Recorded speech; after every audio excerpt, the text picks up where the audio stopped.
heck is happening on the coast of Oregon? It's amazing. 6.0 earthquake today. It's 150 miles off the coast. No tsunami. No tsunami warning. NOAA says no tsunami warning. We were talking about the NOAA buoys last night and how they're there to warn us all because that's what they found on the beach were NOAA buoys. Not boxes, but NOAA buoys. Although there are pictures of boxes, and Mr. Masco, Mr. Masco, the guy who I've been in touch with, Dave Masco, has said that those boxes were there. We have a number of people. We had John Henry on last night, who also said the boxes, a number of locals said they saw the boxes. He was looking for the boxes, couldn't find them, but the boxes are there, or were there. We have a guy, friend number 5, informant from Oregon, telling me that the state police had shut down several beaches the day before and that they didn't want anybody on the beaches. And when we arrived there, both Roger Cluton and myself, when we arrived, that the beaches were closed. The beach that we went to was closed. The beach ahead of that one was closed. We didn't understand why. We just moved the barricade and went on in anyway because we wanted to do the exploration of what was going on the beach. We may have broke the law for all we know. In fact, we could have broken several laws because of what we were doing, taking pictures at an air base and all kinds of other things. We were just doing the investigation like we were supposed to. And then, of course, we have the story about the man in Astoria who was loaded with guns and then is now in an unnamed hospital. Why don't they name the hospital? Anyone's guess. Department of Homeland Security involved? Yes. Police involved? Yes. FBI involved? Maybe. So what's going on? 503-417-9595. That's 9KXL or 1-877-733-1011. We go to Durango. Hi, Durango. You're on Ground Zero. Awesome. Yeah, what about Russian mafia, special ops, special grants, go to a hospital because you're actually part of something? How about Russia and America being friends now? What's up? Russia and America aren't friends, really. If we're going to go to Iran, we're friends now. Durango, how are we going to be friends with them if we're going to attack Iran? I'm not actually friends with them. Well, I'm just saying, how is America going to keep our relations with Russia going well if we're going to be attacking Iran? Russia says that they will attack if we attack them. Uh-huh. Yeah, and turning their back to Europe, and well, in so many ways. Yeah, I don't know. I don't understand that stuff. It seems too contradictory, is all I can say. And the thing about the guy on the coast, I just want you to know. I mean, think about it. How many guys really do have lots of guns? Tons of them on the West Coast. But who goes into a hotel with automatic weapons, loaded to the gills, and then escapes in a van and flees away from police? Where was he headed? What was he going to do? Who was he after? You know, that's the question. Maybe it was $100,000 worth of guns, and he didn't want anyone to get his guns, or maybe he was actually supposed to be like continuously moving because he's a machine and he's able to do things that we don't know about. like Sarah Connor. You there, Sarah Connor? Like a Terminator, is that what you're saying?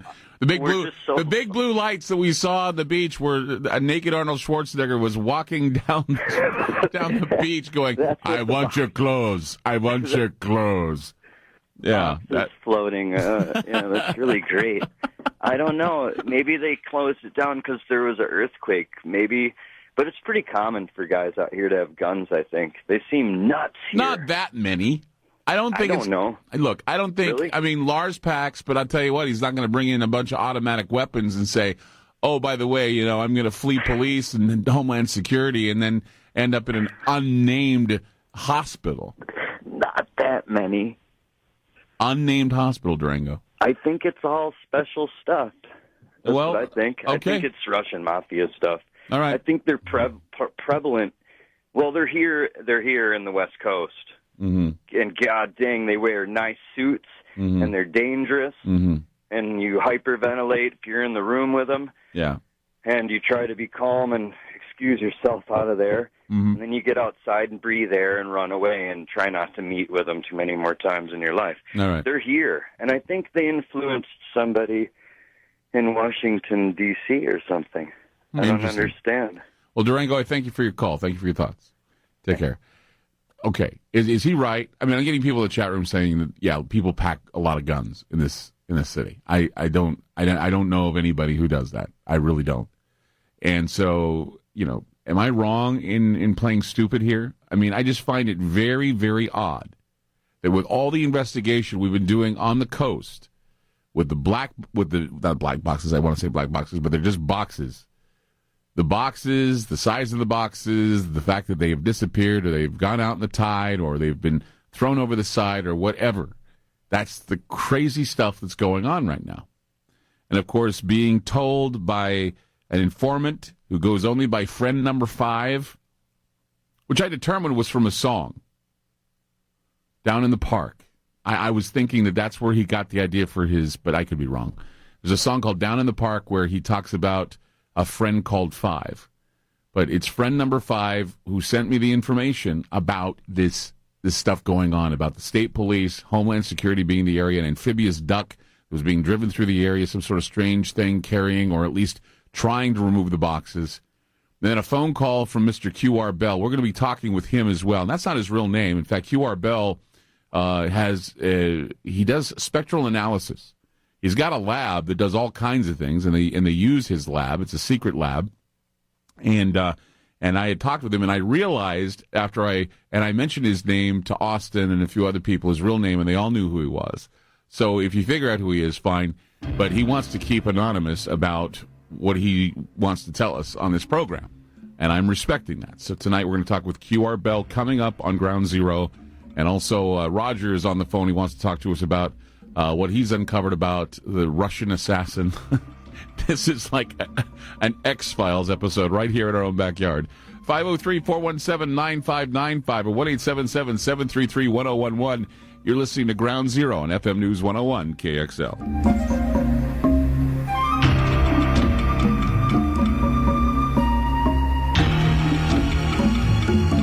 Got an opinion? Call KXL now. 503-417-9KXL or 877-733-1011.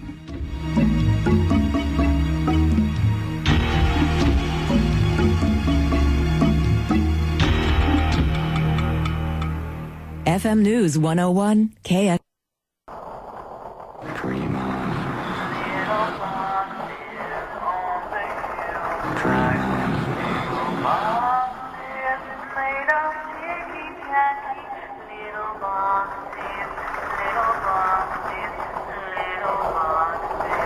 There are these strange metal boxes everywhere, and people don't know, what they are.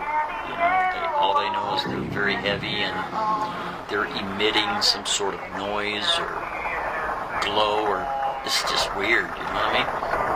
Dream on. Military knows what it is, and they're taking it to camp. Maybe they're taking it to Camp Riley if they wanted to. It's just weird, you know what I mean? Some of the fishermen I've heard stories, and it's been in the news, that they find bodies in crab pots. And yeah, you don't want them. They just found a human head in a crab pot. It's just weird, you know what I mean? Just weird, you know what I mean? It's weird, you know what I mean?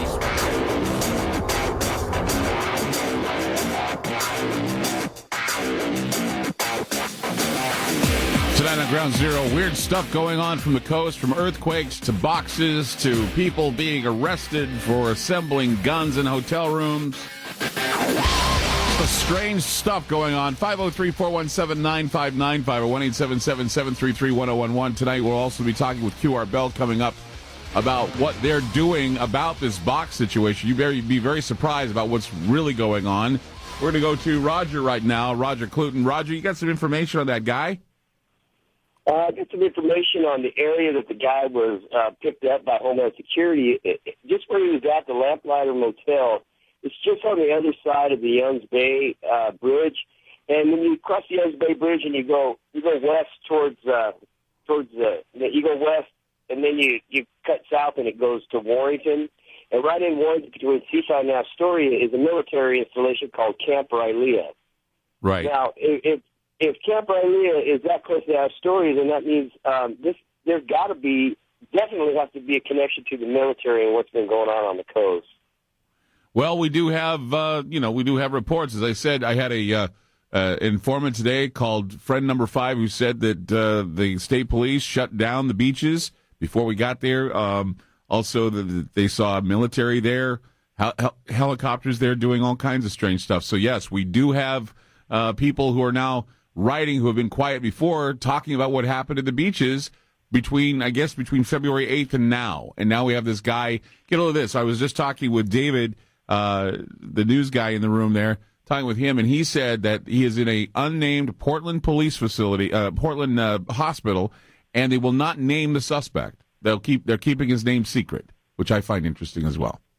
Yeah, X-Files for sure. And then one more thing, I mean, that day we drove down there and we were heading down, going south on 101, and we were coming up on those little tiny beach camp areas, and everyone had closed, remember? Right. Well, I was thinking they were closed just because it's pretty treacherous with those big high breakers. It was amazing how we even got in there in the first place.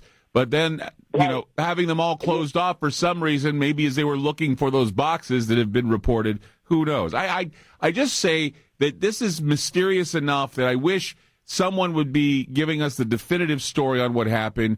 And, of course, we had the phone call today from QR Bell, who's going to be talking to us about what his group has found. And this guy gives me the chills a little bit because of what he's been telling me, which I think is fascinating. So we're going to get to him in just a minute. So, Roger, thank you for the call. Thank you so much. All right, bye. Bye-bye. Chandar, you're on Ground Zero. Go ahead. Chandar, go ahead.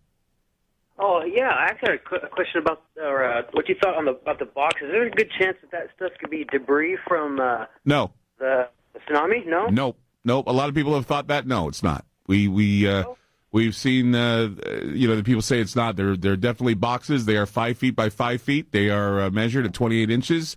And no, they're not. Okay, I guess that clears that up. Yeah, so that was one of the things we thought too, but nope, they're not. They're not boxes from tsunami or anything like that. So I really appreciate you calling in. Yeah, thank you. Take care. Bye bye. As a matter of fact, I think now is the time for us to go to QR Bell's call and get him on the phone with us too. He called in. Actually, he called Roger today and wanted to notify him of what he was doing and what he was able to do for us, and I actually had put him under the gun to try and come up with some sort of a thesis of what's happening. Welcome to the show, QR Bell. Good evening, sir. Thank you. And I really appreciate you at such short notice coming on this program after you had talked to us earlier. We were on conference calls all day with you, and you were saying that you were running programs. Well, first of all, I want you to tell my audience, and just if you want to reveal a little bit about what your company does and what you do, and why this is so secret, and why what we're doing tonight is kind of I guess you could say it's an under the table type of affair, a covert affair. Just give us a little explanation about your background and what you do. I'd be happy to. And first off, I'd like to say to our lovely planet Earth on Valentine's Day, a very special 432 frequency love Valentine's Day. Okay. Those out there who understand the 432 frequency can understand that's the true vibration of love and not the 528.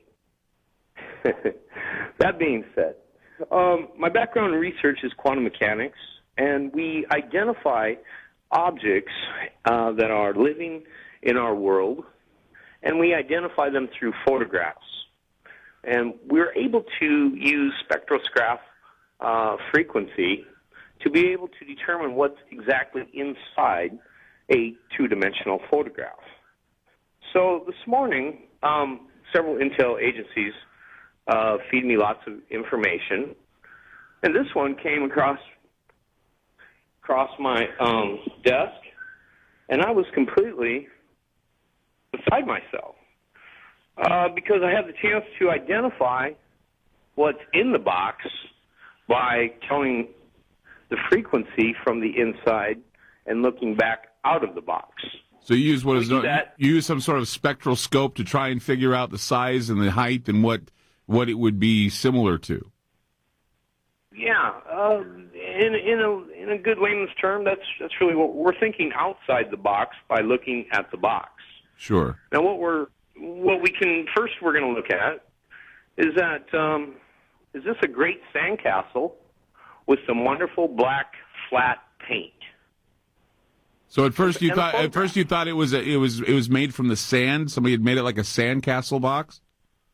A sandcastle box painted black, flat, available at Home Depot, number probably 067 black paint. Mm-hmm. And we would identify that frequency on that photograph, and it wasn't paint and sand. Okay. So I never thought of that before, actually. I never thought that maybe it could be just someone making a sand sculpture that's a perfect box. It looks like a box, but in reality it's just a sand sculpture. I never even thought of that. That's great. Okay, go ahead. Well, we're going to identify frequencies. We want to first identify. Let me give you a crude example. I was excited back in 2000, I think 4 or 5, when Japan was announcing a wonderful space race shuttle that they were going to bring out, and the nose of it came out of the hangar. Mm-hmm. And wow, well, I'm interested in what Japan has on the outside of their space shuttle, because it may have a better insulation value than what we are using on ours. Mm-hmm. So I identified the shuttle and found it to be a styrofoam cup, nothing more than a model. Right. So Japan hadn't built a shuttle and poked it out of the hangar, because they never did yet. So they were just using a styrofoam prototype, and you identified it by using your technology that you have. Exactly. So I look at fake photos all the time. My background is I taught a lot of people how to make video games in Hollywood. So if that doesn't give me away, I don't know what will. But, so you have worked in the special effects realms as well. You worked CGI and several other special effects. Well, we build video games, show people how to move in video format. So we have many special effects that even movie industry doesn't have. Right. We're putting on glasses to go see a 3D movie. Mm-hmm. Well, in video game world, we can sit in a room and play a 4D video game. Mm-hmm. So the technology is advancing that high that people can do that. Absolutely.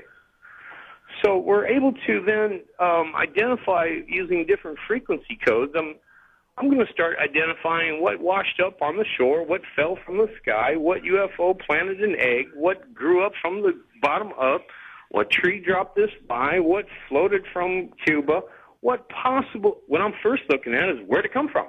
Right. Let's start there. Okay, we're going to start with your estimation, your speculation as to where it come from, but it's a good educated guess because of your science. We start back reverse engineering the puzzle by putting the puzzle together first, which is our black box, and then we just start pulling the puzzles apart and throwing it in the box. Okay. That's back jigsaw puzzle reverse engineering. Okay. So we're going to use already the picture as our final product. Mm-hmm. And now that's our identified target. So what we're going to do is we're going to take the picture from a 2D setting, and we're going to transduce it to a fourth-dimensional setting, and then reconstruct that box in a 3D visual. Okay. So we can literally look inside the box. Okay. And so you can determine where it comes from? Have you seen the movie, one of my favorite technical advances in science that was ever shown on film, had to come from a comic book, but it came from a really cool comic book hero, and that was Batman. Mm-hmm. In the movie Dark Knight, right, there was a scene where the guy, Batman, shows up and he cuts a hole in the wall, and he pulls out the bullet, and they were going to check ballistics. Right. He's like, ballistics? I'm going to check for the fingerprint.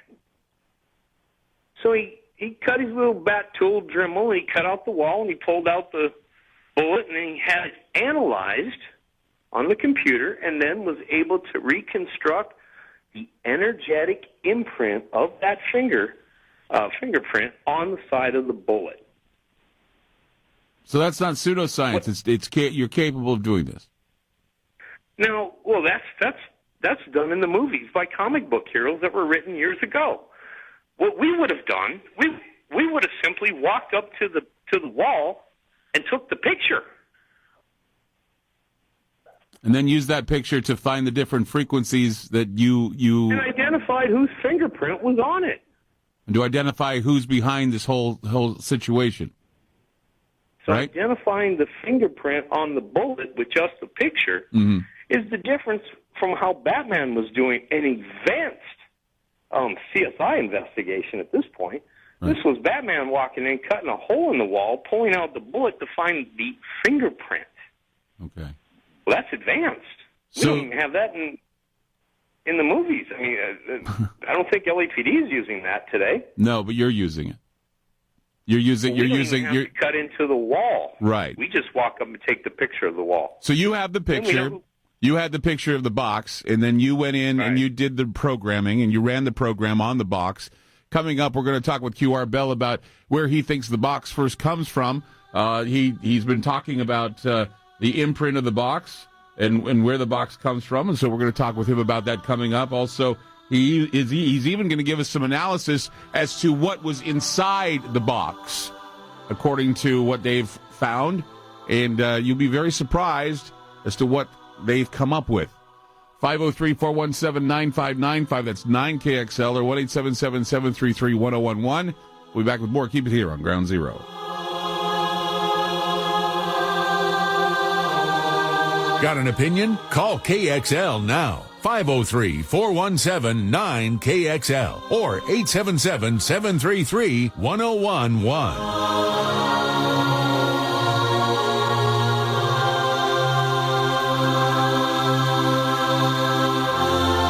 FM News 101 KXL. This is Ground Zero with Clyde Lewis. Weeknights at 9, only on KXL.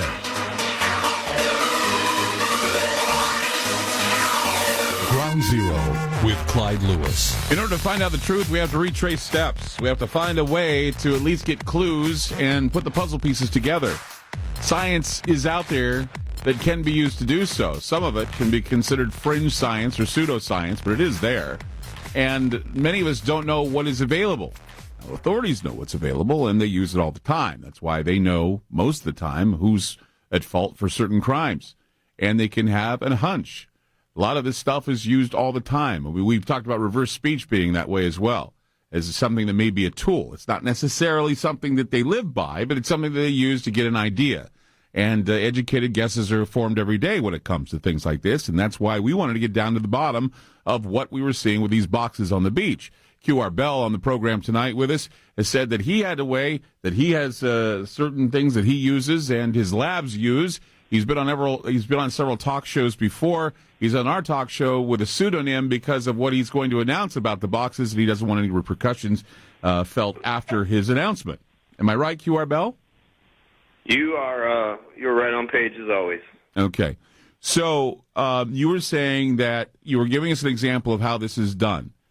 What is the background of the box? Is it alien? Negative. Okay, it's not an alien box. Now, that's what Dave Masco has said. He said that aliens or UFOs have been dropping off these boxes, and so you don't think it has anything to do with extraterrestrials or anything cosmic like that? Well, if it did, it touched the fingerprints to a bunch of greasy Europeans before it fell out of the UFO. So I wouldn't see how it is a extraterrestrial box. Negative. So it's not an extraterrestrial box. So are you linking it to Europe? You linking it to Asia? You linking it to Russia? Where are you linking it to? I'm linking it to east of New York City. Okay. So east across an Atlantic Ocean. Mm-hmm. And there's a particular country. If I mention them, it may be an act of war. I don't know. Okay. But considering the contents of what I've identified inside the box, this is a difficult question. The country, it's east of New York. Okay. The identification of what we found inside the box was neutralized, and it was neutral. So it was inert. Yes. So whatever was in the box, it was harmless? Did it have potential Correct. for harm at all? It had extreme potential for harmfulness. Okay. And so you're saying, that it's some country east of New York that you don't want to mention, because you're saying that this would be an act of war if it was found that it was being used, and you say that something was inside the box that was inert, that had potential for harm, but you say harmless now. Correct. So what would be the inert substance that was in the box by your calculations? Well, they weren't really calculations. They were reads and finds. It's kind of like radar. If we were to bounce, or if you were a bat and you were flying along the beach, you would go around it. We're doing something similar to that with a photograph. Okay. We have the ability to penetrate through a photonic reaction inside photographs. And we look in other dimensions as well, because we live in a multiverse. Okay. Let's really understand that first. Okay. When we take a picture, it's in 2 dimension. Okay. And we look in our movies in 3D, they look interesting when we put glasses on. So what, before we go to the top of the hour, I want you to drop the bomb. What was in the box? Box contained, at one time, something that would have made anthrax look like choir children. So you're saying that it was some sort of an inert virus? This was an extremely dangerous to mankind virus if passed through the air. Yes. And it was dumped overboard? It was dumped overboard from a boat? Well, there was a problem with it. Okay, why don't you hold off? Why don't you hold off here? Okay, you're saying it was some inert virus. We're going to come back with the QR Bell right now on Ground Zero, and we'll talk more about this box, or these boxes, and what they may have had in them, and why they may have been scooped up or gobbled up and taken away. 503-417-9595 or 1-877-733-1011. We'll be back with more. Keep it here on Ground Zero.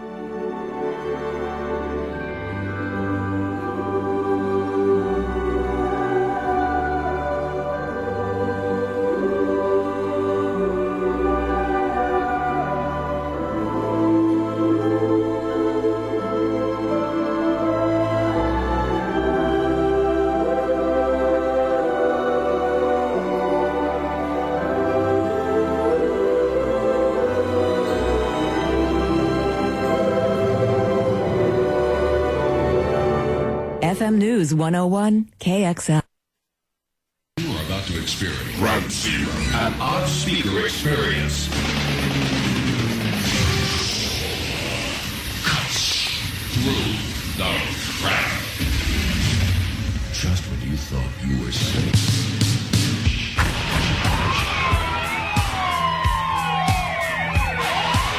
The loudspeaker spoke up and said, Wait, Jimmy. the loudspeaker spoke up and said, Wait, Jimmy. the loudspeaker spoke up and said, Wait, Jimmy. give up, give up, give up, give up, give up. Wait, Jimmy. Wait, Jimmy. Wait, Jimmy.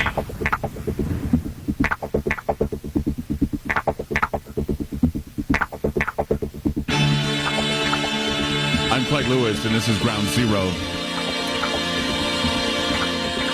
So, okay, we've been talking with QR Bell. This guy, I know who he is. I know his credentials. I know who he works for. And This is a gentleman. he just said that the boxes, using what he has, the tools he has, he says he's able to make an educated guess that the boxes had an inert virus in them, one that is worse, that when combined with something else would create a mass contagion, and that they were off the coast. Now this is kind of bizarre, because the guy who reported it said that he's got an eye infection. And I just also find that very fascinating, and it just seems a little odd. So, okay, now QR Bell, I want you to tell me now, what is it? And you've talked about this on other shows, about this technique and this technology you have. How do you have it? What you say? Oh, go ahead. I'm sorry. I was just going to say, what is it that you have? How is it you come to this conclusion?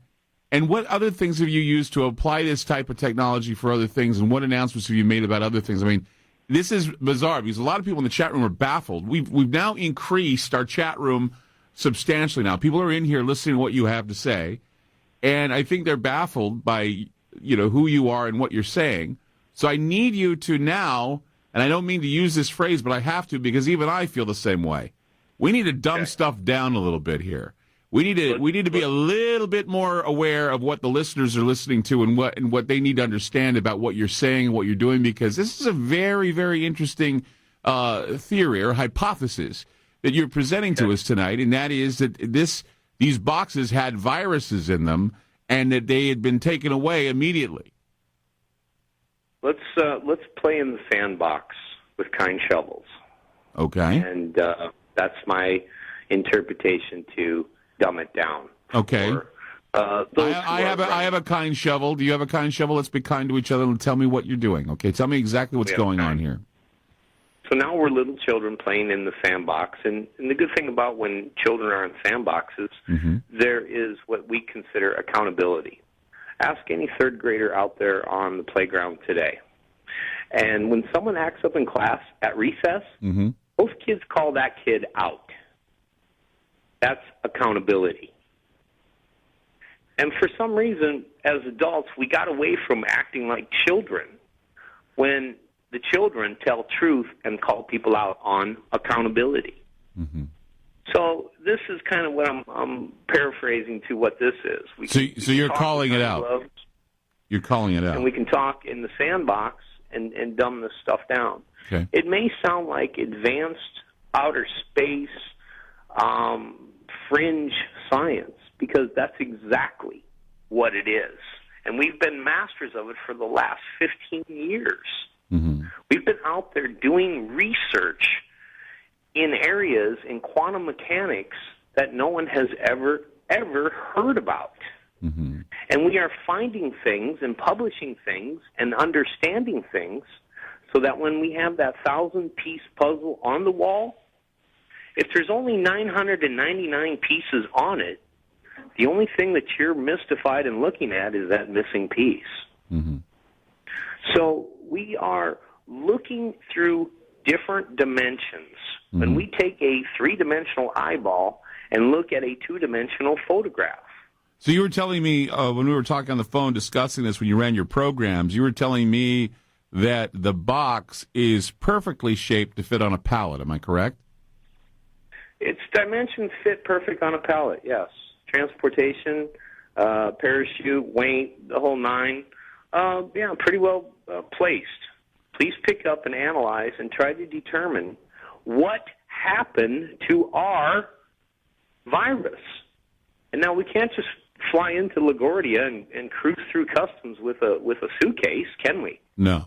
No? And we have to go get this analyzed by someone who's at the level who can tell us why, all of a sudden, our wonderful maple syrup no longer is infecting people when applied on the pancake. Are you implying you follow my logic? Yeah, I think I am. Am I following a metaphor that you're trying to give us, or was that literally maple syrup? Was it in a maple syrup form? What are you saying?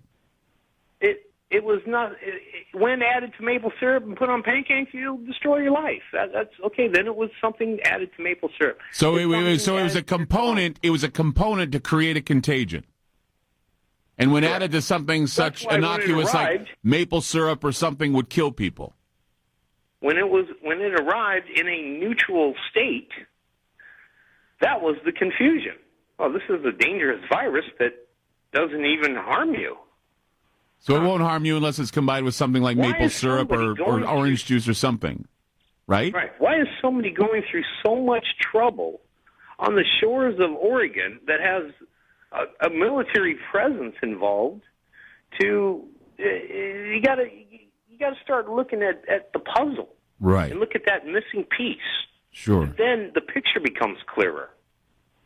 Okay, it's coming clearer to me now that you use these I guess, objects like maple syrup and stuff. So, because the reason why I know something about this is because of the fact that we know here in Oregon, because of the Bhagwan Rajneesh, that they tried to poison people at salad bars. There was also a report where Israeli children were there was an attack on oranges at a school where they shot mercury up into the oranges, and these kids ate them, and they were actually contaminated with mercury. So you're saying that this was a component that was supposed to be added to something that was innocuous as maple syrup? Maybe as inoculant to your military troops. Giving them to the troops?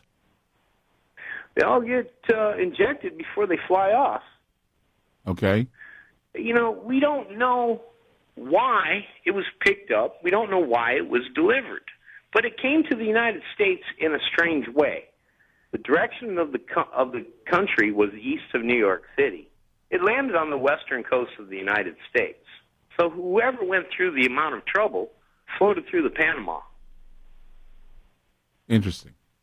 Let's go to... Follow again the logic. The pieces of the pie are the pieces to the puzzle. They went the long way to get everything out to where it needed to end up. Who went through such great lengths for something that isn't even harmful? Who knows? Well, that's just the whole point.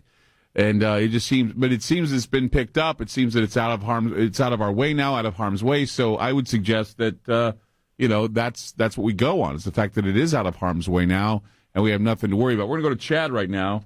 Hi, Chad. You're on Ground Zero. Chad, are you there? Yeah, Clyde. Yeah, hi. Go ahead. So I'm kind of an earthquake amateur. So anything I say here isn't out of an expert opinion. But one of the things that I had a curiosity for was the fact that we just had a 6.0 earthquake off the coast and nobody felt it. So I wanted to see what the seismograph looked like. So I looked at seismograph on B026, which is off of McMinnville, and it's a short period station.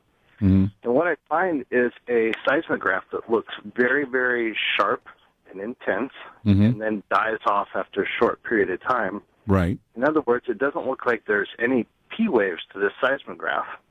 Now, if you study seismographs of that type of nature, they look like explosions. So you're saying this was a detonation off the coast? Well, there was no P wave? I'm not an expert, but it looks like something that would be an explosion on a seismograph, exactly. Now, the only thing that could create a 6.0 magnitude is something of nuclear nature, which if you look at anything like nuclear tests in India, Korea, United States, they all register around 5.8, 6.0, right around in that area. So I'm just trying to piece together the puzzle. So you're speculating some sort of test going on off the coast. That this is what we're seeing. We're seeing preparations for war, is what you're saying, Chad. Well, Obama today announced that they was going to reduce the United States arsenal by 85%. And what if we're using our arsenal and we are not disposing of it? It's just an interesting theory. We're going about, I think it's weird ways of going about doing it, that's for sure. Chad, I appreciate the call. Thank you. I really think it's weird. It's okay. 503-417-9595 or 1-877-733-1011. Okay, we're going to go to the phone right now. Let's go to Mike. Hi, Mike. You're on Ground Zero. Go ahead. You know what? He said it's east of New York, right? Yeah.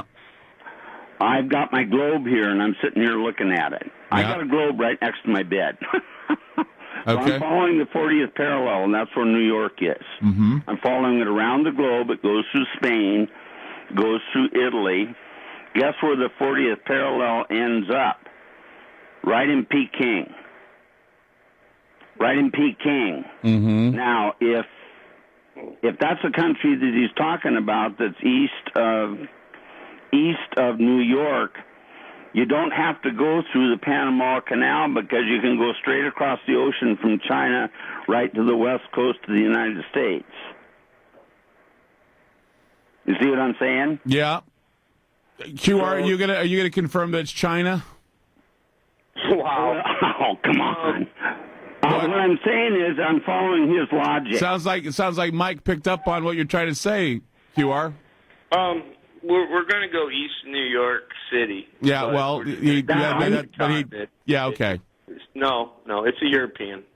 I assure you. It's no, European? Well, then the other, if it's European, then it's Spain. You're getting too hung up on a direct line that you're looking at. All right, then it's Germany. People don't fly those routes or cruise the ships in those routes. You're looking on a globe and you're going on a straight line.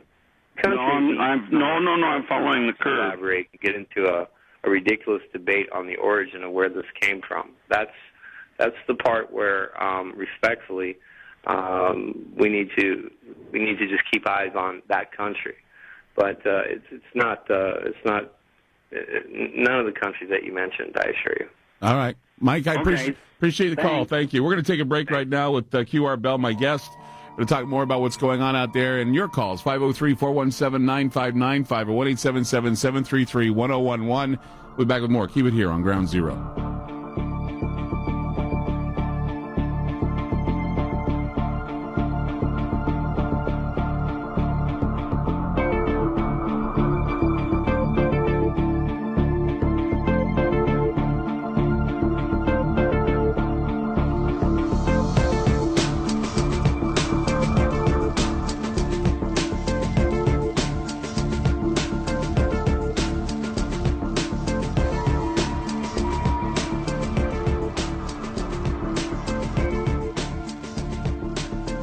FM News 101 KXL. Everyone is in on the secrets, and big things are being planned. Call Clyde Lewis now. Ground Zero. Tonight the talk is bizarre because the man on the phone is a scientist who uses a method to use photographs to pick up little cues, find out what's really happening. He took the photograph of what appeared to be that box that was on the beach. He ruled out the fact that it was a sandcastle. I didn't even think of that. It just goes to show you think that maybe somebody could have formed the boxes as sandcastles right there on the beach. And that's what QR Bell said didn't happen, but he did say that he was able to somehow look at the box, analyze it with the photography he has, with the equipment he has, to find out that it's a European country who manufactured it, that there was some sort of inert type of disease or virus involved that could be mixed with something as innocuous as pancake syrup, and to be introduced or inoculated perhaps to soldiers or even to people. And he was just he's just been talking about this on the program. 503-417-9595 or 1-877-733-1011. We go now to Phyllis. Phyllis, hi, you're on Ground Zero. Hi, Clive. Hi. Thanks for a great show again tonight. Thank you. You bet. I just wanted to say my father, and I won't go into what my dad was, but, gosh, maybe I should. However, he said a long time ago that there were suitcase nukes that were brought into America. Mm-hmm. Oh, my gosh, this was like 15 years ago. Mm-hmm. And the suitcase nukes are here. And other than that, I don't know what to say, other than we have to all prepare for, just living what we're living, because you never know what's going to happen, because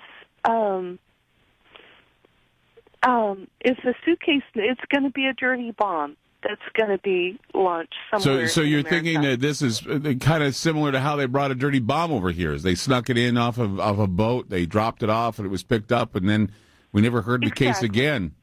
So exactly, that's interesting, because that's exactly how we. That's exactly what QR was saying, that it was some sort of way of bringing it in, so it didn't have to go through customs, so it didn't have to be picked up on. So, Phyllis, that's pretty good of you. Thank you for calling. You bet. Bye-bye. Thank you. Is this what they do all the time, QR? Do they find ways to sneak it in under the radar? Is that what you assume or you think? No, first off, a dirty bomb wouldn't be sent to a dirty military, would it? That's just, you got to look at the. Well, she's not talking about this box. She's talking about how the suitcase nukes have gotten in here. She was saying that the way they did it is the same way they're doing this. I don't know if you paid attention to what she was saying. She was talking about past experience. Another operation, correct? Yeah. Right. So, I mean, it just seems that that's what they do. They go to all the trouble because they don't want people to pick up on it. It's hard to trace. As you say, it's hard to trace if they go to all that trouble to bring that stuff in. Well, with Homeland Security crawling up everybody's butt right now, of course it would be. It's hard to get a pocket watch in from another country. So that makes sense. QR Bell's my guest tonight on Groundzero. If you have any questions, 503-417-9595 or 1-877-733-1011. We're going to keep them around for just a little while, and then we'll talk about some other things as well about what's going on at the beach. If you have any questions for him, 503-417-9595. It's 9KXL or 1-877-733-1011. And what we're doing is we're doing a follow-up on what has been going on with this investigation. Like I said, I had an informant calling himself friend number 5 informed me that the reason why the beach was closed when we were there was because the state police were there looking for something. Homeland Security has been in the area and military, so something may just be correct here. Maybe QR Bell's on the right track. 503-417-9595 or 1-877-733-1011. We'll be back with more. Keep it here on Ground Zero.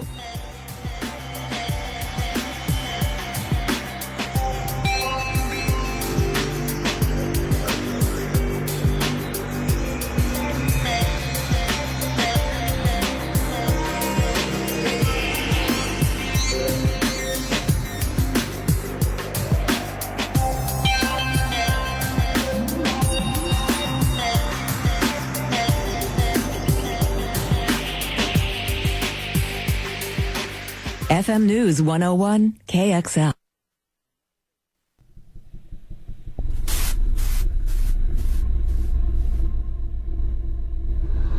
Little boxes on the hillside, little boxes made of ticky-tacky little boxes, always there. There's a green one, and a pink one, and a blue one, and a yellow one, and they're all made out of ticky-tacky, and they all look just the same.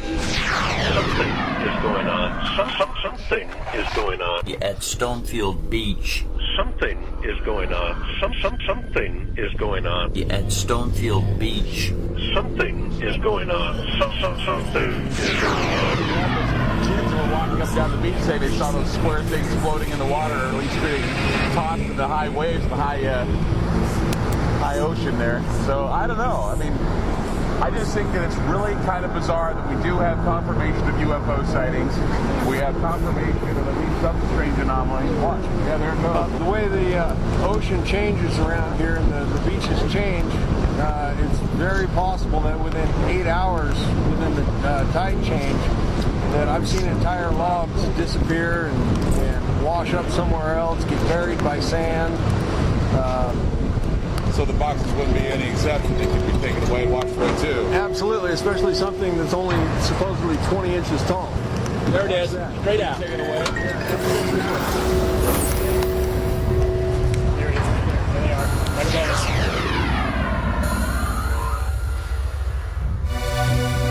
I'm Clyde Lewis, and this is Ground Zero. Tonight, high speculation and strange stories like the script of an X-Files episode. And now we've become fringe. QR Bell's on the phone with us. We go from X-Files being fringe, quantum mechanics, and using photographs to find out the origins, using some sort of a program that can find out origins and at least look into somewhat of a pseudo-CSI type of model. Well, that's what QR Bell is claiming tonight, and he says that what was in the box was some sort of a inert virus that, when combined with something as innocuous as maple syrup, could cause a number of people to get sick. And he said, no wonder they've been all over no wonder Homeland Security's been all over the beaches. No wonder we have all these stories coming about gunmen and all kinds of other people being involved. It's just an amazing night for a lot of stories. 503-417-9595 or 1-877-733-1011. Olaf Phillips joins us tonight as well. Olaf, hi.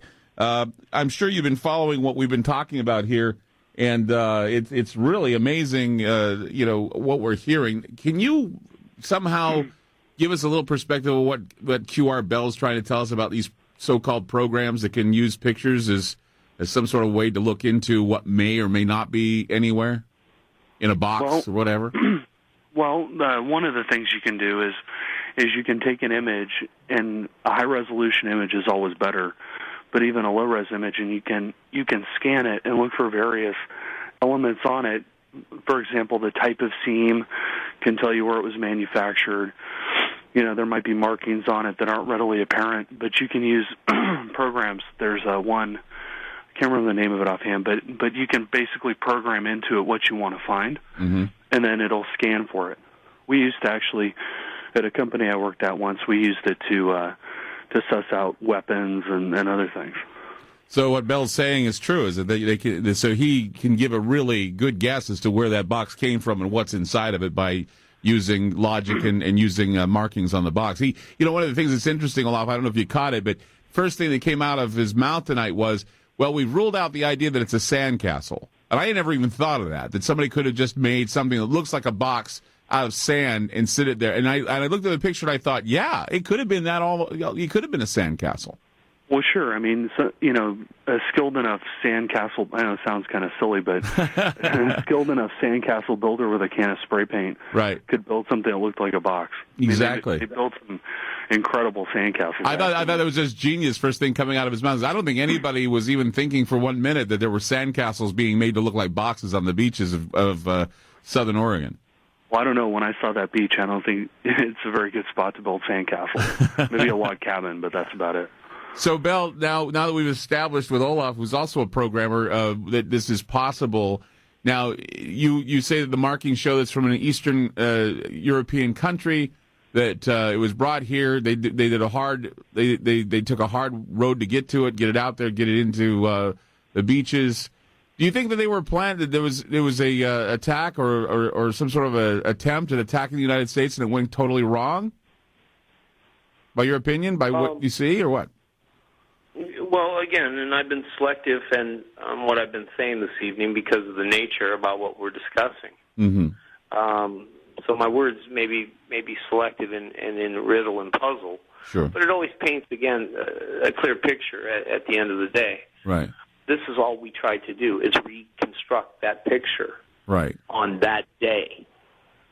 When that day arrived, where did this thing come from? I mean, we can review other satellite photos, and then we can watch it didn't appear during the daytime, so now we only have a nighttime scenario because the refraction of the light didn't come off the satellite, and that light pinpoint wasn't vectored in. So we have a lot of tools. We can look at radiation levels around our country. We can look at earthquake seismograph around our country. We can look at all types of variance information, and then we can plug that into what we identify. Because in quantum mechanics, here's the biggest rule that we have learned in our science. And our science is pure. Information tells matter what to do. So if you can trace the information trail, you understand the matter behavior. And when you understand the conductivity of the matter, you then understand its source. Well, obviously, this is a different discipline than what most people are used to, and it sounds outrageous, but I'm sure you could discipline yourself to... I assure you, it is one most people aren't aware of. Well, like I said, your first assumption or your first words out of your mouth about it being a sandcastle didn't even cross my mind, nor that I think it's crossed the mind of Masco or even John Henry or anyone else who's been doing the investigation, that someone could have built sandcastles on the beach and called them boxes. Didn't cross my mind. No, so it's obviously a discipline that we're not aware of, and it obviously shows. Ryan, hi, you're on Ground Zero with Olaf and QR Bell. Go ahead. Hey, so you still got your scientist guest there, right? Yeah. Yeah, I wanted to ask him if he thinks, I know he said it may be biological nature what's in the box, and that it was neutral. I wanted to ask if it would become activated if exposed to the ocean, if the box was broken open. Could it have been activated by what is in the ocean? I mean, I guess it's a little bit much to ask, but... Well, but I mean, if it's a customized virus, right, anything could trigger it.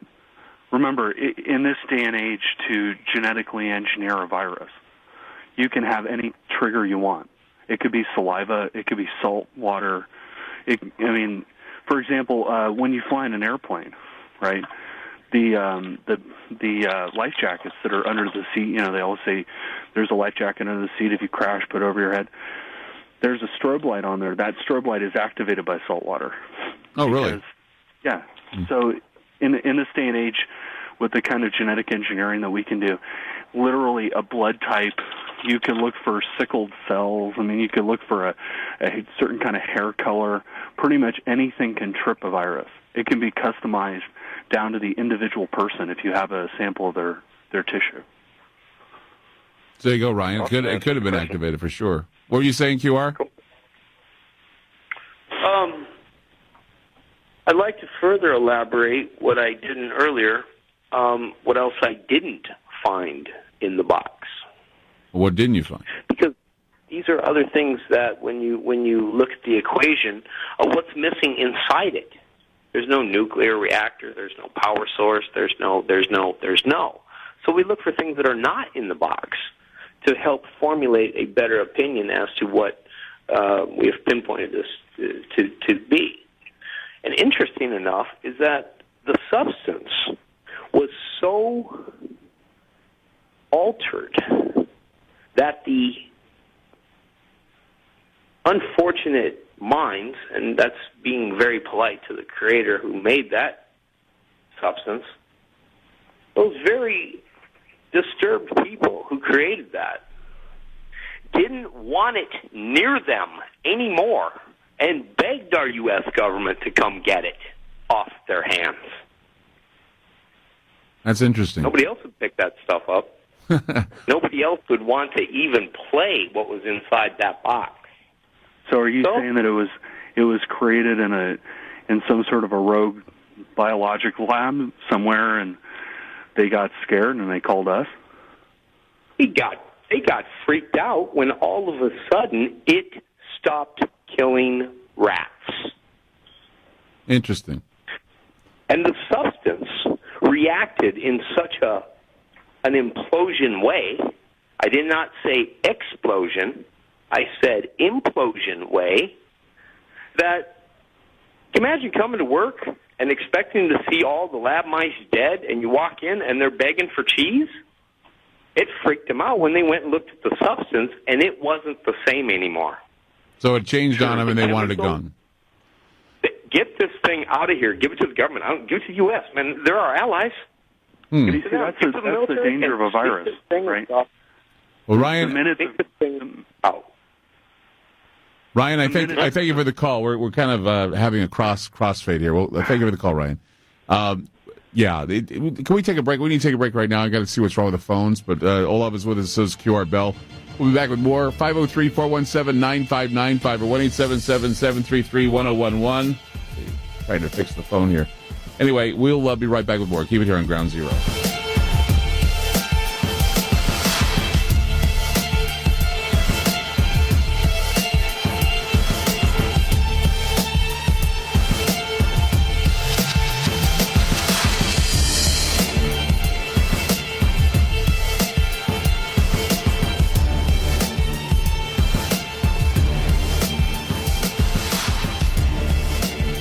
FM News 101 KXL. This is Ground Zero with Clyde Lewis on FM News 101.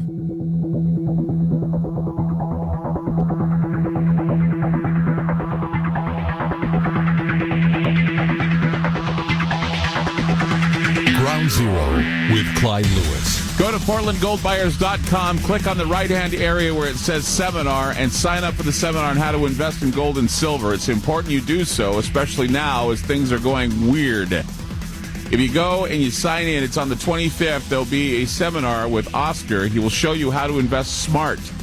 Silver, gold, you name it, he'll be able to show you. It's $50 to get in that day, but if you go into the website and click on that area and put in Clyde Space Now, that's Clyde Space Now, get $10 knocked off. You get to meet up with Oscar, and he'll show you how to do it. A lot of people are calling and asking Oscar for all kinds of interesting information on how to invest soundly, especially in times like this where we're seeing all this weird stuff going on. And we need to be prepared, especially when it comes time for, earthquakes and everything. You have what is known as parallel currency, and it's important to have that parallel currency. So remember, Oscar on PortlandGoldBuyers.com. Click on that box. Get into the seminar. It's 971-222-3435.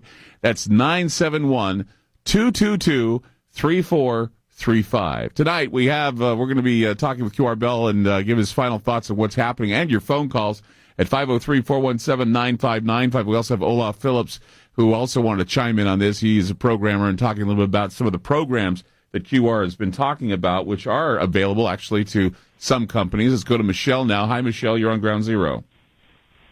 Hi. Hi, Michelle. Go ahead. You're calling from Hayforks, California. How you doing? Hayforks. I'm doing okay. How are you? Great. What do you have to say tonight? Okay. I was just calling about the boxes being dropped along the coastline. Uh-huh. My husband explained that to me. I looked into it a little bit, but as soon as he told me about it and we were curious, I suggested maybe it had to do with disrupting the tectonic fault line. Mm-hmm.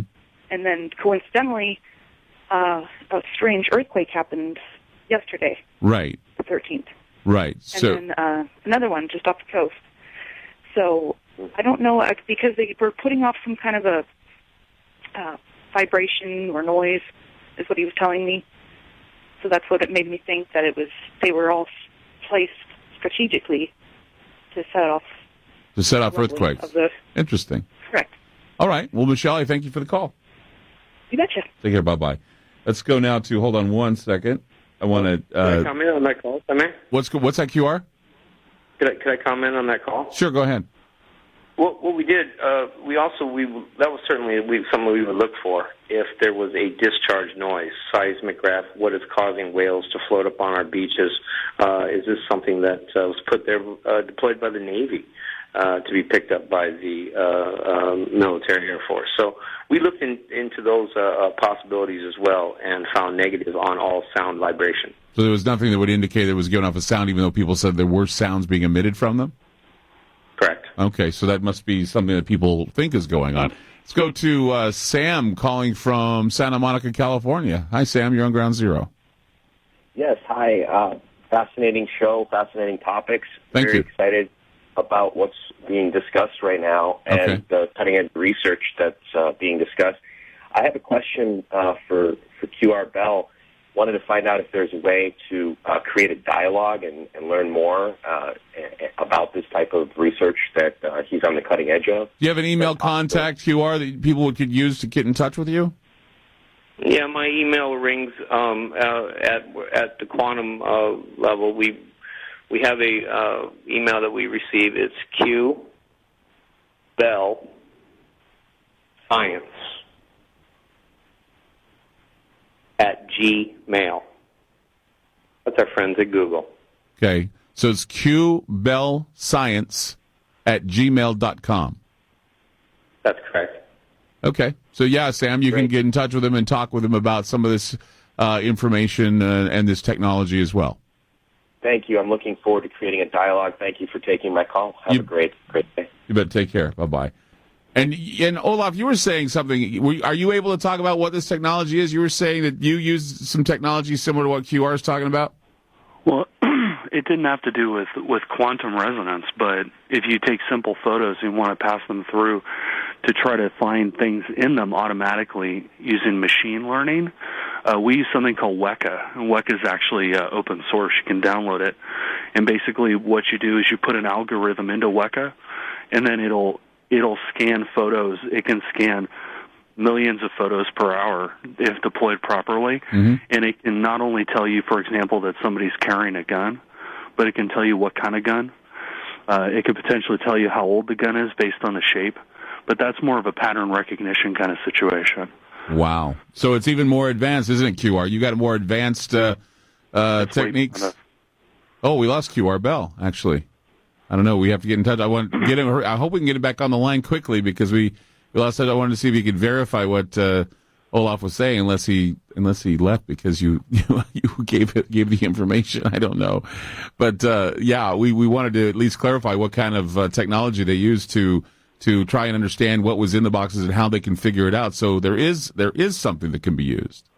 I also wanted to mention that, it was interesting that he was talking about, genetically engineered viruses. You can genetically engineer almost anything, right? Mm-hmm. But you were talking about buying gold and silver, which is always a good idea, right? Even if you've got $5, you can buy silver for $5. Right, exactly. You could theoretically engineer a bacteria that could be placed into the population that would not have any kind of an effect on a human, but it could turn money, cash, into dust. Wow, that's an interesting thing. AQR, we're going to the top of the hour. I thank you for being on the program tonight. You have anything you want to add quickly before we leave? Hey, we're keeping our eyes posted on all crazy things that could be hoax and that are not hoax. And anybody that has photographs that want analyzed, shoot them to us, and we'll take a peek at them. Once again, that's qbellscience@gmail.com. qbellscience@gmail.com. Thank you, QR Bell, for being on the program tonight. My pleasure. Take care. And we'll be back with more from Olaf Phillips as well to talk more about the science and everything that's going on tonight. Maybe his thoughts about what's happening on the beaches. In fact, he's been kind of our go-between between guests and people. And this has raised a lot of interest also with some other potential guests on this program. They are really interested in what we're talking about, including the possibility that this is an operation that's using some intelligence ops that are among us now in the city, and we have to keep our eyes open for them. So we'll talk about that coming up with Olaf Phillips right here on Ground Zero. We'll be back with more. Don't go away. FM News 101 KXN. Stand by. You have 5 seconds. 5. Information is free. 4, 3, there is hope. 1.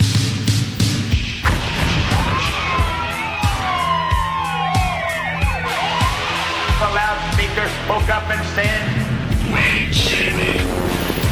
The loudspeaker spoke up and said, Wait, Jimmy. The loudspeaker spoke up and said, Wait, Jimmy. Give up. Give up. Give up. Give up.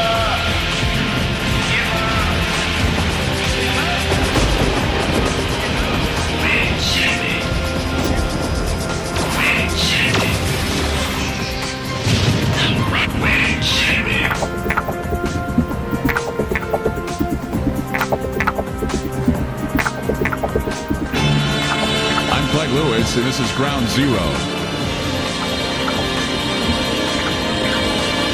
At the end of the discussion that we had with QR Bell and opening discussion with Olaf Phillips is to finalize what we're going on, what we're going with here. I can't help but feel as though that we're in the midst of a Schrodinger's cat type of situation. Is the cat alive or dead? What's in the box? The dead cat or the living cat?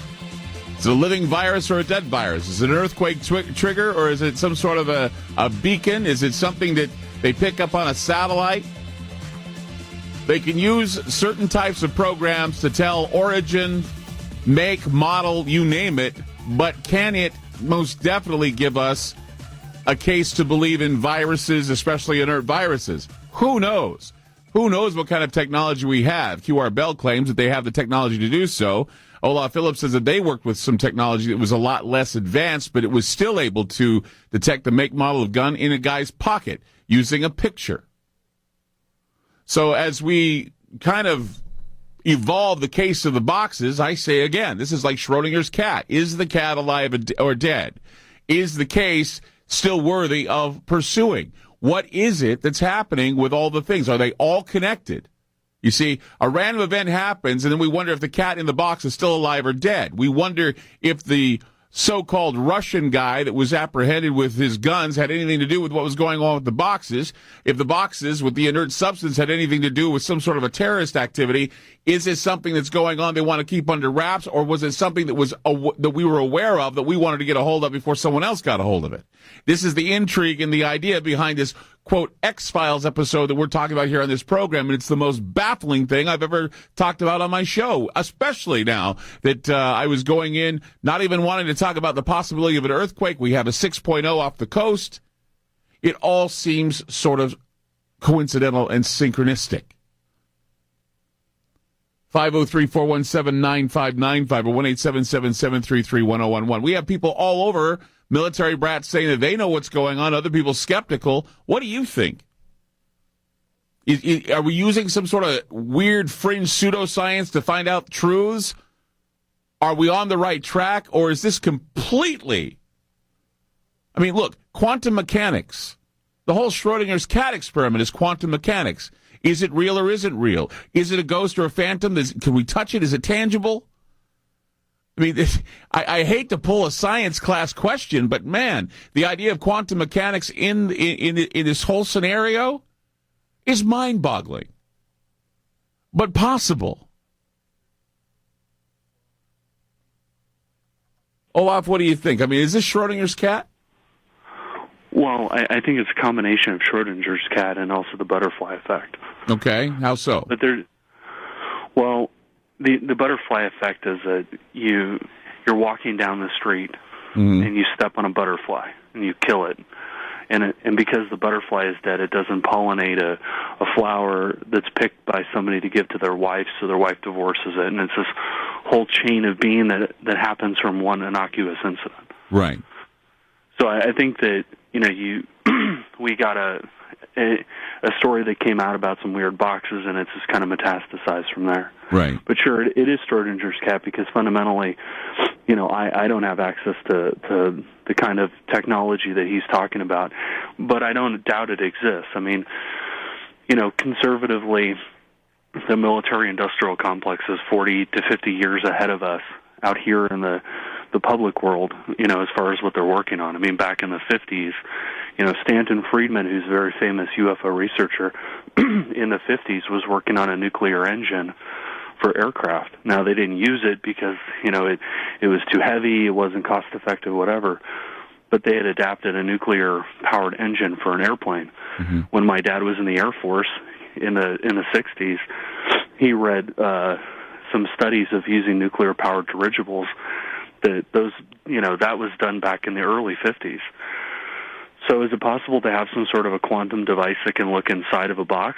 Sure. Absolutely, it's possible. It's just amazing to even try and think about this. Let's go to Ron right now. Hi, Ron. You're on Ground Zero. Hi. Hey.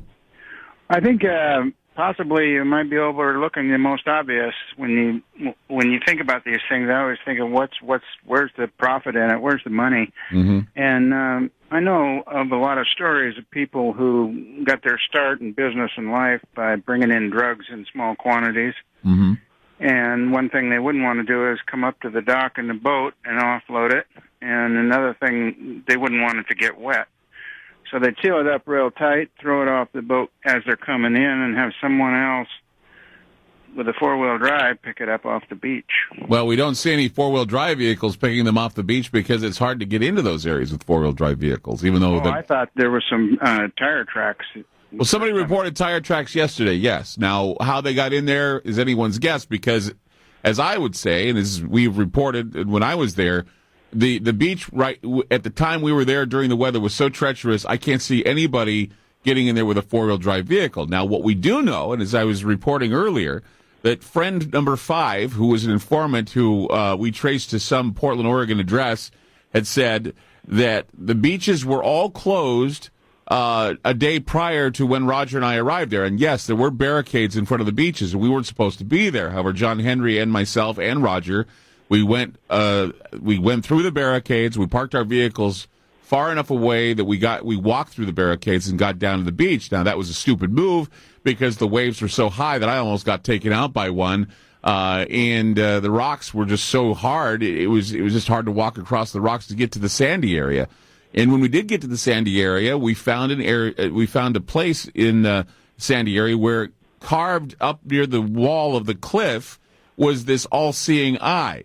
And we didn't know what to make of it, and it had been there, it looked like, for a long time because it was hard and it was embedded into the compact soil. So, we don't know, and we saw some areas where there was some dug up dirt, so we don't know if those things had been removed. We do know, however, the state police shut it down. We do know the Homeland Security has been in the area. We do know that they saw an amphibious duck in the area, so who knows? Maybe those vehicles got in there, grabbed those things, and took off. Clyde? It's possible, yeah. It could be also that the government is smuggling drugs in. I really believe that they're behind most of the drug sales in order to produce money for secret operations that the Congress won't finance. Mm-hmm. They've been doing that for 30 years. Olaf, what were you going to say? Well, I was going to say that we also did get reports of helicopters. Yeah, of course, we did. Yes, and people who looked like they were, military or at least intelligence walking around, ordering people to put stuff into vehicles. And we got 2 reports last night of military vehicles carrying those boxes as well. So we don't know. It's like I say, this is like Schrodinger's cat. It's like an X-Files episode. And with people on the lookout and empirical evidence, I mean, what do we got? And we got a guy who says they have the technology to analyze and figure out that maybe deep inside the boxes was something that's an inert virus of some kind. So I don't know what to think. Well, I just read an article in this month's Rolling Stone that the government's cracking down on marijuana suppliers and everyone else that had been promised immunity. The medical marijuana thing all over the country is being cracked, and it could be that they don't like the competition in their own methods of producing cash. Well, the real problem right now, as you well know, is the black tar heroin that's getting into the country somehow. And that seems to be the big killer. But that's usually a problem in the borders. The Texas, Mexico, Arizona, Mexico, all the southern borders. We're seeing this black tar heroin getting into the hands of people, and that stuff's killer. And we're seeing these drug cartels and these drug lords fighting it out. It's almost like a war within the United States fighting this problem, and that's why a lot of people are concerned about immigration, is because of the idea of drug cartels and also other intelligence operatives getting into the country and actually spreading the word and making us open for terror attacks, which is another thing that is a concern. And that's why when I heard of these boxes, the first thing I thought of was a terrorist attack of some kind that was covert. Could be, yeah. Well, I just thought I'd throw that out there and see what you thought. Well, I appreciate that. Thank you, Ron. Sure. Thank you. You bet. Go ahead, the Olaf. first thing I thought of was drugs. If you remember the initial conversation we had, I said that I figured it must be guns, drugs, or cash. Yeah. Okay. Well, and that's the thing is, it could be that, but we don't have anything about cash. But see, this is the thing. We do have that guy. In fact, Roger, when we get him on, he probably wants to talk about this. Roger's back, wants to talk a little bit about what he knows. But we were together investigating this, and there was no real idea from the people that it was some sort of a drug smuggling situation. Roger, what did you want to say about it? I'm just listening, and I'm really baffled by these people when they listen to the show. Olaf and you both have pretty much proved this man's credentials, and these people are still calling and questioning and coming up with their own theories. Well, they can question and then come up with their own theories because of the fact that, like I said, this is Schrodinger's box.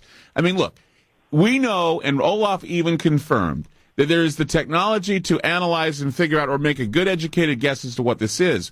But I can tell you right now, Roger, it doesn't make it right. Hypothesis is hypothesis. Theory is theory. Conspiracy theory is theory. This is what we know. Okay, what do we know? That those boxes are real. They're showing up. Yes. The military's involved. Yes. At least the state police, if not Homeland Security's involved. Yes. It's a lot of effort to go through to do some drug running. I mean, if they wanted to do that, they put it on a C-17 and fly it into Travis Air Force Base. Okay. Right. That's this is something far more exotic. Right? Okay. To go to that much trouble. I asked somebody that I know and trust who knows about such things, and he said that he had no doubt, first of all, that it was real. He didn't even question that it was real, but he said that whatever is in those boxes means a lot to somebody because they're really going to a lot of effort to try to get it into the country. Mm-hmm. And I think the hypothesis of the virus is perfectly reasonable, and the technology, I'm sure, does exist to do exactly what QR Bell was talking about. So I would say that's probably the best hypothesis going at the moment. And of course, the discipline was beyond what I was thinking, because immediately he says, "Well, we know that it's not a sandbox." I'm going, it's what? Because we know it's not a sandcastle. I go, I didn't even think about that. Here he is thinking about something totally outside the box. And I'm thinking to myself, okay, well, there's an angle I haven't thought of before, which immediately had my ear go, okay, I'm putting my ear closer to what you're saying, but I want to make sure that we do figure it out and come up with something that's a little bit more plausible. Once again, I mean, I was telling people in the chat room, it's like I was having a conversation with Walter Bishop from Fringe, because that's how he talks. He talks the same way, and they're all going, what? Now give me another soda or give me another strawberry soda and let me milk the cow. I mean, that's big. He's so abstract. I got a question. I got a question for Olaf. Sure. Olaf, how far is McCord from Hanford? McCord Air Force Base? I don't know. We don't know. I don't know. Why? I don't know offhand. Well, because I'm assuming, if I remember correctly, if my memory serves me correct, that Hanford has a biological lab there, correct? I believe it does. Yeah, I guess. It's mostly nuclear, but I believe it does. Yeah, well, I'm thinking maybe they're going to go there. They're probably taking a step to store it, or they're going to correct the problem with the virus. And who knows? We may all be in danger. Well, I mean, we're in danger with anything that washes up on shore. We're in danger when people won't tell us the truth. We're in danger when we're kept in the dark about such things. All I'm doing here, and I'm gonna put it on the record right now. All we're doing here is we're giving you ideas to consider, to pique the curiosity. My decision, my what I say, what QR Bell's saying, what Olaf's saying, and Roger, what you're saying doesn't mean anything for the reality, where we do not know the entire reality. We just know what we're seeing, and we can observe and we can make up our minds and say, okay, this is what it is. Now, I'll tell you this much, okay? All the speculation don't mean jack and squat compared to what I saw in the Intel Hub with people posting and saying, these boxes are monitors for tsunamis and earthquakes. And bingo, we have a 6.0 earthquake within days after they were first found on the beach. Now, are we to say, okay, QR, you're wrong? No, QR has every reason to believe he's right. Olaf has every reason to be right. I have no idea what's going on here. I know it's not alien, and I know that there are boxes because we talked to the locals, Roger. But here we go. You go back to the Intel Hub, and people who may know something about HARP or may know something about this oral technology that they're using to cause earthquakes, and this guy who called and said there was no P-wave involved. So what is happening? We have these monitors strewn across the beach in the Cascadia Fault Zone, and we have tsunami possibilities, and we have earthquake possibilities, and bingo, we have a 6.0, and it's only 12 kilometers deep. Now, what does that tell you? Tells me that it's a cover-up. Something's going on. We'll be right back. Keep it here on Ground Zero. Don't go away. We're having an interesting discussion. If you want to get involved in the discussion, 503-417-9595 or 1-877-733-1011. We'll be back with more. Keep it here on Ground Zero.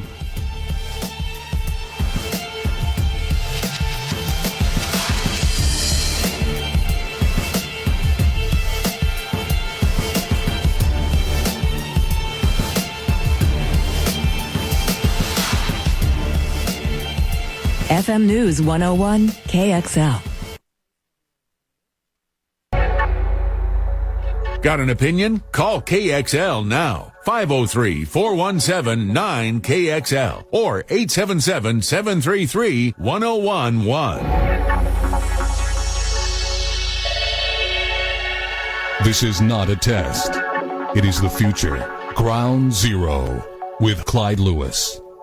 I want you to take down with a pencil, I want you to take down this URL for the internet. It's groundzerols.com. It's groundzerols.com. Why? I need you to go to the website. I need you to watch a video. It's on the website. It's my personal website for Legal Shield. But I've developed a relationship with Legal Shield, and I'd like you to get to know them as well. They are a prepaid legal organization that are really popular right now, and it helps people like you and me who need help with lawyers and may need to use one in the future. And if we do, it's always nice to have one on hand. The payment strategy goes as little as $17 a month, but you can get a bigger policy to help with things like identity theft and other things. You can find out what's available and how it can help you by going to groundzerols.com. There's also a number on that webpage. It's a number that calls a representative that I know that will help you and arrange a meeting with you to try and get you the information you need to either sign up for Legal Shield or you can become a representative. Now, that's always nice, too. And I was just watching a video on YouTube about Legal Shield and how they do benefit people who need jobs and want to make money being a Legal Shield associate. That's nice. Being a Legal Shield associate will pay you money, and it will also help other people, too. Just check it out. I can't say anything more than check it out. Good people. We had Gene Leiter on the program a while back to talk about it, just to introduce people to the idea. They're going full blown, too. I was noticing some of the commercials they're going to be putting on national television, and it's going to be great. A lot of people are joining. They're saying a lot of people, mostly the middle class now, are using lawyers to help them try to understand the new laws, because there's so many laws on the books now. You can be breaking the law and not even know it. The NDAA, everything else. I mean, you might as well have somebody on your side to protect you. And if the Constitution of the United States can't help you, you certainly can have states' constitutional rights to help you if you're in any predicament or problem. And believe me, if they want to turn up the heat, they will. That's why Legal Shield's there. Remember, groundzerols.com. Click on it, check out the video, and call the rep. They'll help you get to where you need to go with Legal Shield. 503-417-9595 or 1-877-733-1011. We're going to be taking your calls coming up. A lot of calls to get to tonight. Talking about Schrodinger's box. What's out there? We'll be back. Where is my mind? Where is my mind? Where is my mind?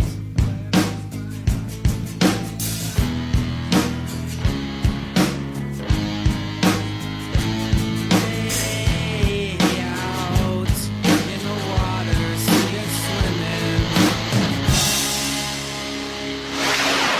FM News 101 KXL. More with Clyde Lewis and Ground Zero Radio on FM News 101 KXL.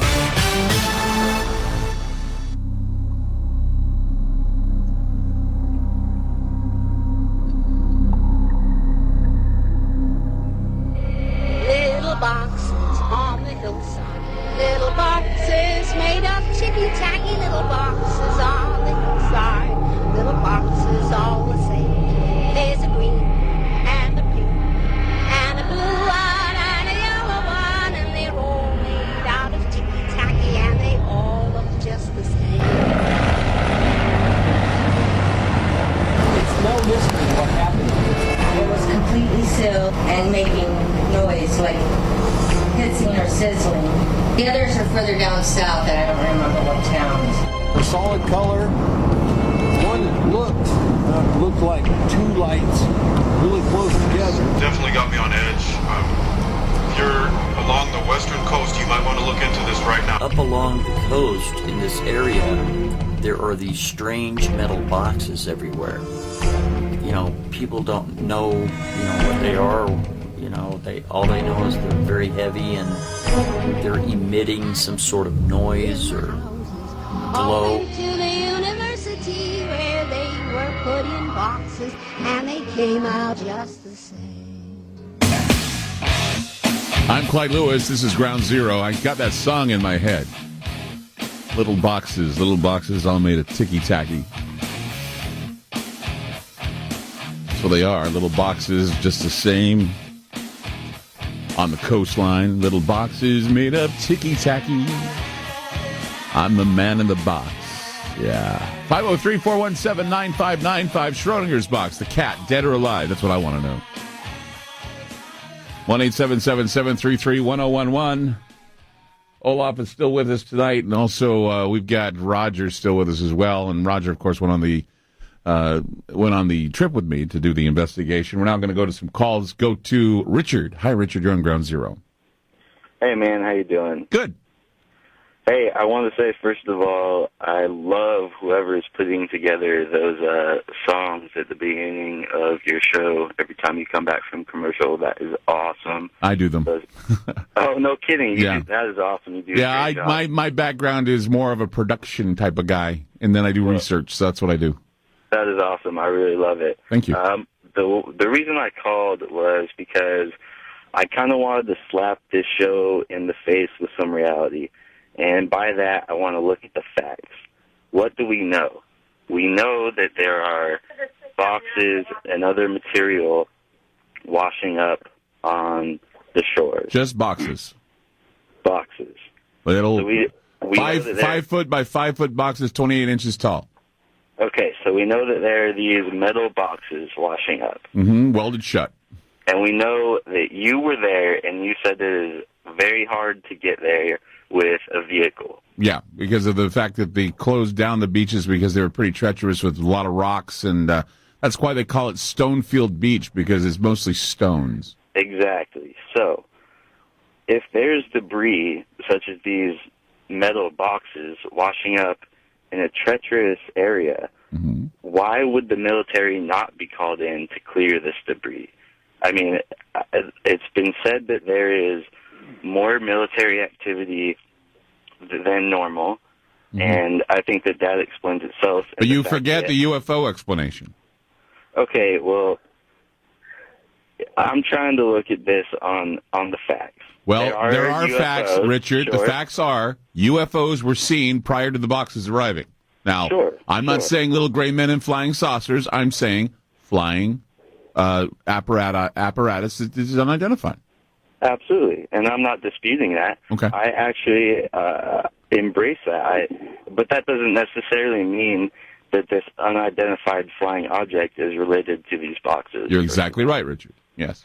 And I think that with all of the unidentified shipwrecks that have happened and are still happening, I mean, there's recently been some like $400 billion treasure found. I mean, there's shipwrecks all over the place.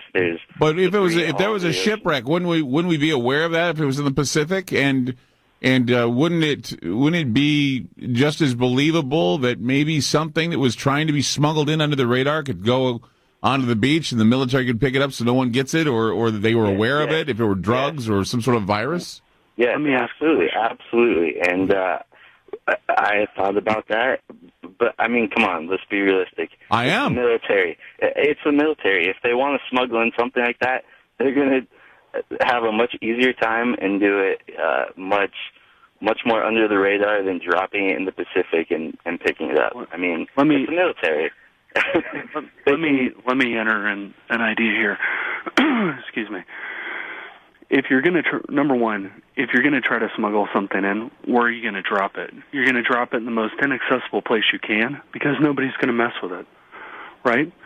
The idea of the military coming in to do coastal cleanup, it's not unheard of, but where's the military? Where's anybody, most likely the Coast Guard, saying, okay, we've had a shipwreck or there's debris washing up on the shore, we're going to go clean it up, don't worry about it. No, it's all done at night. They surreptitiously close things. I mean, normally if the military is going to participate in something like the Exxon Valdez, for example, the Coast Guard went in there, they started to clean it up. The Coast Guard was all over it. Yes, we're here, we're helping out, because it's a PR thing for them. And then the police and the fire department, when we asked them about it, say, oh, they're just NOAA buoys. They call them NOAA buoys, NOAA buoys or NOAA buoys out there. And those same NOAA buoys are the same NOAA buoys are supposed to warn us of the tsunami that's not happening from the 6.0 earthquake that just hit off the coast today. Can I comment on that real fast? Sure, go ahead. That is the one point that puzzles me, is the fact that they're saying, they are these specific buoys when anyone that really has eyes can kind of tell that they're not. Right. So that definitely is the one part that puzzles me. And also the line that the person said, and the military's been here, they've had to blow up stuff here before. That was another line that was said that we thought was kind of bizarre. Right, I heard that. I think that was from a few nights ago, but that was kind of, outlandish. Well, I mean, this whole story's outlandish, and that's why now I'm throwing my arms up in the air and I say, have at it, everybody, because I've developed and put together all the stuff. It's been posted. It's for the record. And from there, all speculation can be had and taken into account.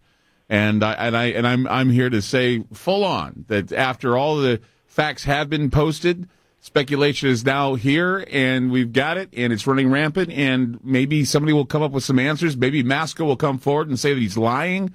Maybe he'll do a show. Maybe he won't. That's the thing. Yeah. With all the information that's been given and all the facts and information that have been handed to us, I think most of the dots have pretty much been connected so far.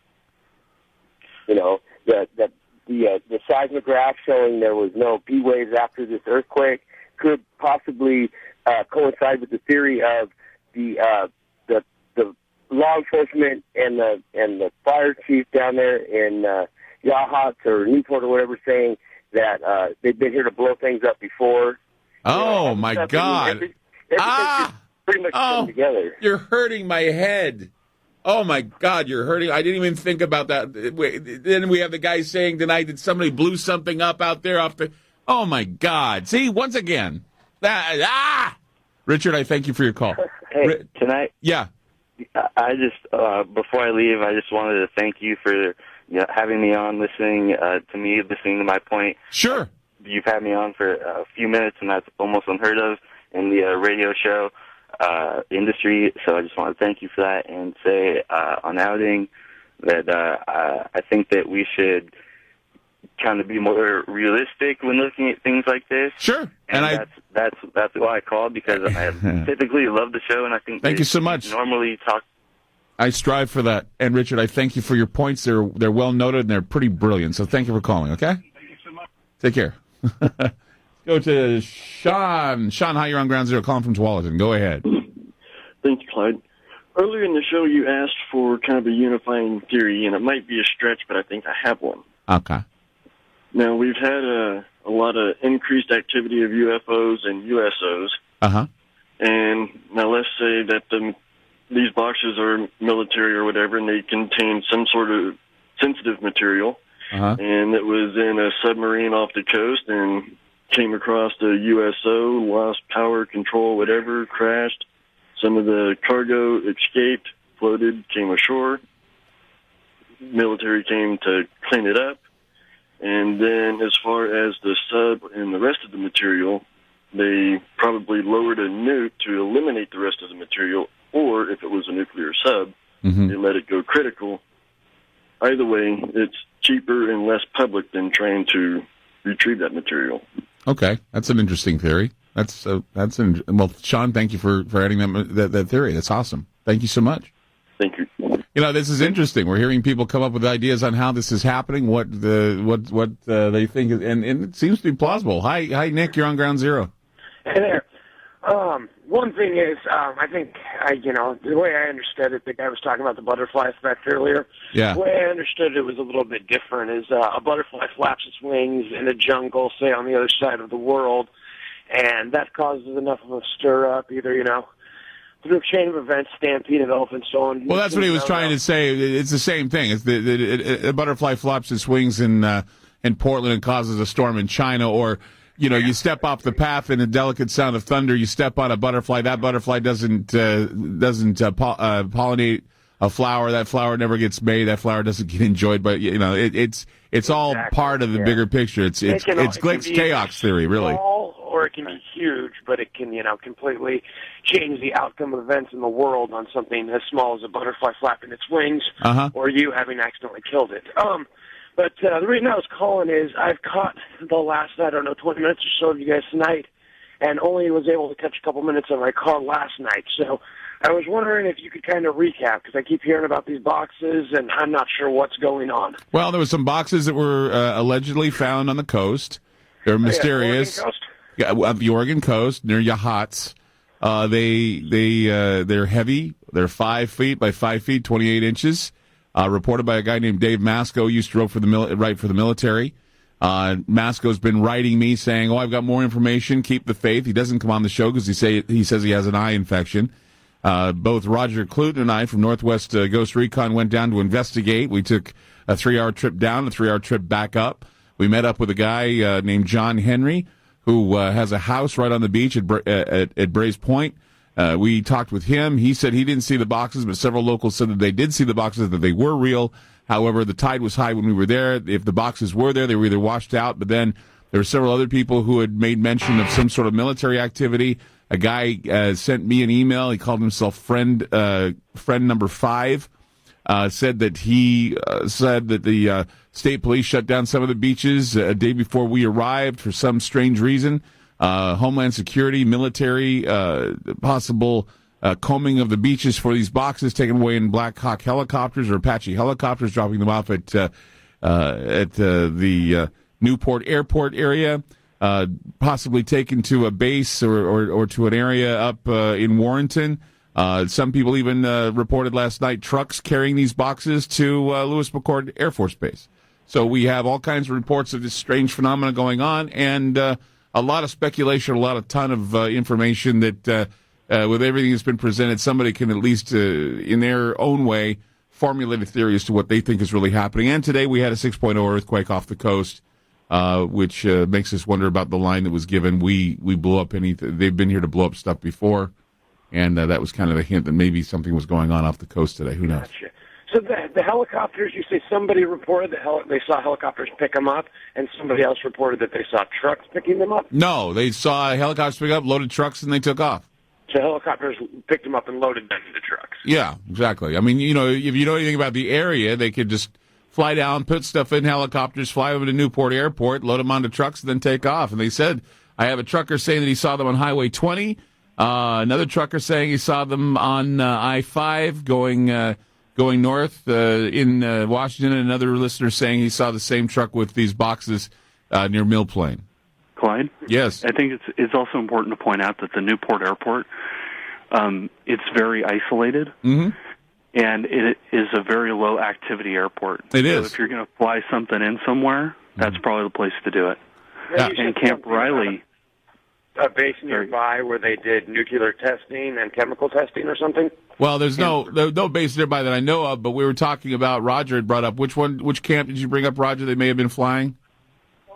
Camp Riley, and then I said Lewis McChord military base in Tacoma.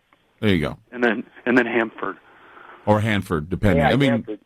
We have nobody saying that they took anything to Hanford. We don't have any reports of that. So, but somebody speculated that. What? The interesting thing about Camp Riley, though, is that Camp Riley is a very unique facility. Not only is it an urban warfare training facility, but it also only has heliports.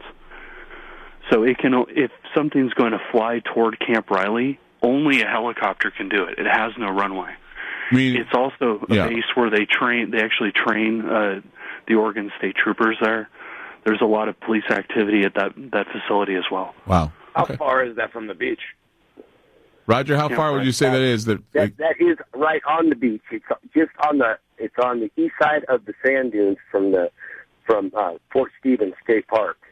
And you said you can only fly in there. You wouldn't be driving in. I don't know. Well, you can drive in. You can drive right off Highway 101. But if you're going to fly something into Camp Riley, you can only use a helicopter. There's no runway. Correct. There's a helipad on each end of the compound. Interesting. Okay. And what was your guys' theory as far as where they came from? Did you have no idea? I don't know. We don't know. them. We don't know where they came from. The report was UFOs. and nobody's reporting anything missing, cargo missing off any ships. Nope. Anything like that. Nothing yet. No. But I'm sure that if we let this thing sit for a while, I'm sure that something new will come about. And we'll hear new things, and it'll be interesting to figure it out. Is there a major shipping channel in the area? No idea. I mean, it's the Pacific Ocean. I mean, come on. I'm sure they got ships go through there all the time. Well, yeah, but I mean, they have shipping lanes specifically that they use for those big cruisers, and I mean, yeah, well, they have drift patterns. Generally, if something drops in the water, it's going to drift a certain direction. That's what I'm thinking. But having it, we also heard that there were boats actually welding out on the water too beyond the breakers. So I got to go, Nick. Thanks for the call, buddy. Okay. You bet. Bye-bye. We'll be back with more. Keep it here on Ground Zero. Don't go away as more people are weighing in on the subject of what are these boxes. We'll be back. FM News 101 KXL.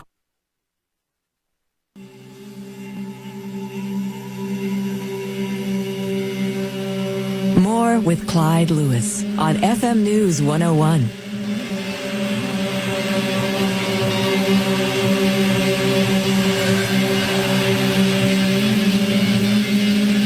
This is not a test. It is the future. Ground Zero with Clyde Lewis. Okay, we've got a short time to get through these calls, and we get through them quickly. So try to make your statement within 20 seconds. Don, go. Clyde. Yes, quickly. Some of this stuff is coming over from Japan. It might be radioactively contaminated. Throw that by you. All right, appreciate it, Don. Thank you. David, hi, you're on Ground Zero. What do you think?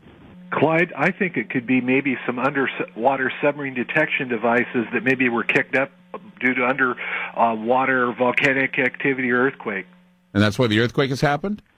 No. Based upon the earthquake, we have offshore volcanoes off Oregon. Maybe they kicked these submarine detection devices up to the surface, the earthquake activity or underground volcanoes. That's what I had for you. I appreciate it, David. Thank you.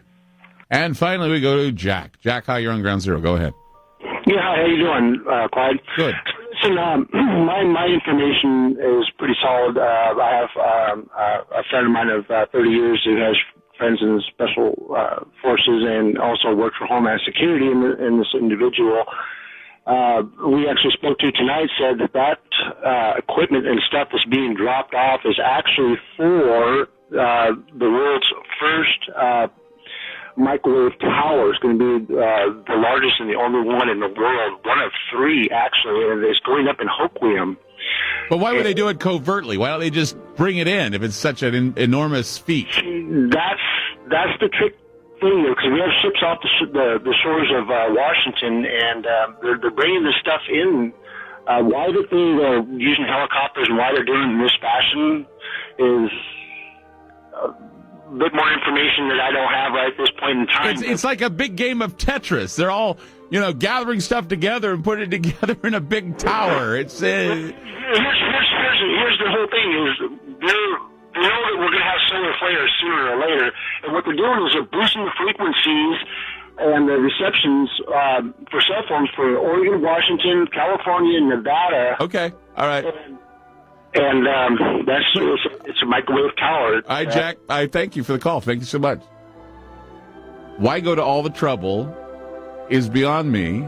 This story is frustrating the hell out of me. I'm going to put it on hold for a while, and if anything comes forward, I'll let you know. But in the meantime, thank you for listening. Good night from Ground Zero. FM News 101 KXL.